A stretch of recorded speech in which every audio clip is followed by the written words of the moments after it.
Well, we at home. We ain't got nothing to do. Let's check out something maybe old to me, possibly new to you. Ain't it obvious?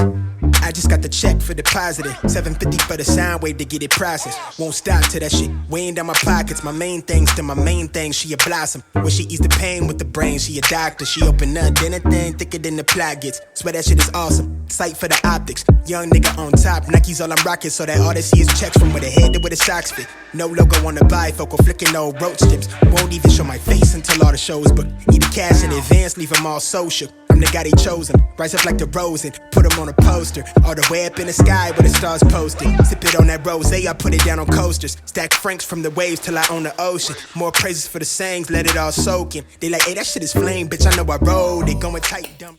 Hey everybody, it's Abby with Abby Reviews, and this is a new sort of project. Since everybody is on the quarantine and we got to stay in the house, we have decided, some of us of the Just Us League have decided to do some retro reviews of some of our favorite shows. And the first two shows up are going to be The Wire on HBO and A Different World. Now, this particular review is going to be A Different World, and we are starting from season 2. We are calling the first season the Lost Season because this show morphed into so much more, and it all kicked off with the second season. The first season is so disconnected to the rest of the season and how this story progresses, that we decided to start on season 2. So this is going to be my retro review of A Different World, season 2, episode 1, Dr. War is Hell. So, of course, it's a new semester. Our lovely Jaleesa is talking with Letty Bostic, who is the dorm director for Gilbert Hall. They're talking about having a dorm meeting. Let's get the rules out now before the freshmen have time to start breaking the rules. We then see Ron and Dwayne come in, and Ron says Dwayne, of course, they immediately address the fact that Lisa Bonet will not be on A Different World anymore. So Ron says to Dwayne that he's upset that Denise is not returning to school. He says yes, but he's also upset that Jesse didn't make the ticket. And this goes to show you how old the show is. That Jesse would be Jesse Jackson, and the ticket is the Democratic ticket for that presidential election. And then he says, I know what it really is. Why you're upset is because you're going to have to take calculus with Dr. War. Whitley then comes in and arrives, and she says she's reached Jaleesa and Lady Bostic and asked her, is my roommate here? And she was like, yes, she arrived this morning. She's like, good. Oh, I'm so glad. And then she whispers to Jaleesa she won't last a week. She's going to have to get out of my room. Because, last season, Whitley had a room all to herself. So, Whitley arrived, her suitcases arrives first. Being her Louis Vuitton luggage arrives by Ron and Dwayne. And Kim is in the room making up the bed that normally Whitley would be sleeping in. And so she introduces her to Ron and Dwayne. They're getting to know each other. Whitley tries several manipulations to get her bed back from Kim, and Kim is like, yeah, sis, no, I was here first, so first come, first serve. I don't know what to say. You're just gonna kick rocks, boo. This is all me. I don't know what to tell you. This is definitely all me. When I put that much hair, my eyelash pops up and then it looks weird. Okay, so eventually Whitley is like, just give me my bed, heifer. And she was like, okay, calm down. And then Kim pulls out her anatomy poster with all the body parts, muscles, skeletori, all those good things, because of course Kim is pre-med. And Whitley's like, is that gonna be on the walls? Like, I don't understand what's happening. What's going on? No, we can't. I don't want to look at that every morning. She was like, oh, well, you wouldn't have to if you had just let me have that bed. But apparently not. Okay. So, we then meet sweet little Freddie. She comes into the room because she is Jaleesa's roommate. And the stars are in her eyes and she's in love. And she's met the one. The one actually happens to be Dwayne Wade. Now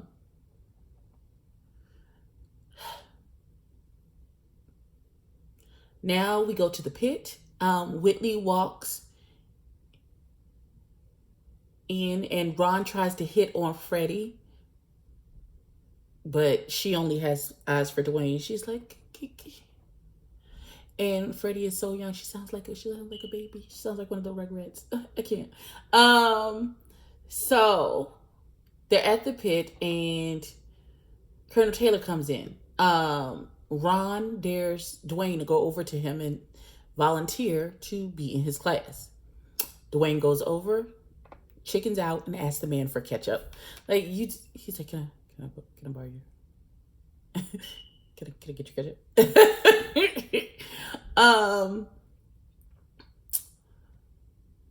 We then meet Walter Oakes, who is the dorm director for the boys' dorm.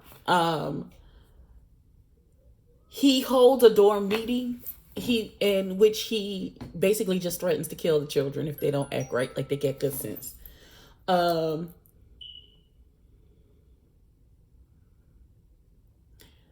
So he says, if you break a rule, I'll kill you. He's like, if I have to put on a suit and tie to get you out of trouble, I will do so. But when I get back, I'm going to kill you. Everything that he said, if they do, ended with, I'm going to kill you. It's very much a dad speech. After the room clears out, Dwayne asks Walter to, because he is doing registration the next day. He says, Walter, can you hold a space in Dr. McComb's class for me? And he was like, sure, but you have to have a reason. And they have a conversation, and Dwayne goes to explain how he has always been, put up to these things like, oh, you're so smart, you can do anything. But he doesn't feel that self-confidence on the inside. He doesn't see that in himself, what other people see in him and are always boosting him up to do. And he says at one point, he points out a failure that he has. He tells his story of his mom. Everybody thought he is so brilliant, he should play the clarinet. His mom buys him a clarinet. He says, I still don't know how to play it to this day. I just sat in the back of the room and blew into it and puffed my cheeks out. He's like, I don't want this to be another clarinet. And Walter then says to him, okay, I will see what I can do about holding the space for you in Dr. McComb's class. So we then goes to, because he literally says he's scared. He's scared to take Dr. Ward's class. We then see Whitley. She goes to Letty to try and get Kim out of her room because she thought she could share, but that's not who she is on the inside. Girl, I understand. People in your space and they're touching things. Okay, so Letty shuts her down, and she's like, yeah. She tried to use some psychological excuse, and Letty counteracted that with, you don't want to rush things and come to a rush diagnosis. So we'll wait a couple months and then we'll revisit it and see if that's truly what it is. So Walter then goes to see Dr. Ward. And instead of making sure that Dwayne gets into the other professor class, he asks Colonel Taylor to make sure that Dwayne is in his class. He says Dwayne has it in him. The boy is bright, but he has always had it easy. And he needs to be able to know to work for it and succeed and know that he is capable of doing this. And so Dwayne is at registration. He sees Walter and he was like, my man, did you get me? He was like, yeah, I got you. You good, homie. And then Colonel Taylor comes in and he asks to speak to Dwayne. And He said, I've looked over your transcripts and you have a brilliant mind. And we're going to challenge that brilliant mind in my class. And he was like, would you rather take the easy road or the hard road? It's up to you. Listen, if you'd like to take the easy way, then that's fine. But if you'll take the hard way, I'll see you at 8 a.m. in my classroom. And so Dwayne thinks about it, and he goes up to the registrar, and he is like, they're like, calculus, Colonel Taylor, or Professor McCombs. And Dwayne thinks about it for a minute, and he says, Colonel Taylor. And hurry up before I change my mind. And that is how that particular episode ended. Y'all, listen, oh my God. Okay, so I loved A Different World. It was the reason why I wanted to go to college. It was, Dwayne and Whitley are like, my super couple, that couple that you hold up in your mind to where you kind of would like, that's couple goals, not that I'm a selfish pampered princess like Whitley, but the black love, that was black love before black love had a name to it. You know what I'm saying? And so this show has a special place in my heart. And just this first episode reinforces to me the black excellence of it all. The fact that Walter, the dorm director,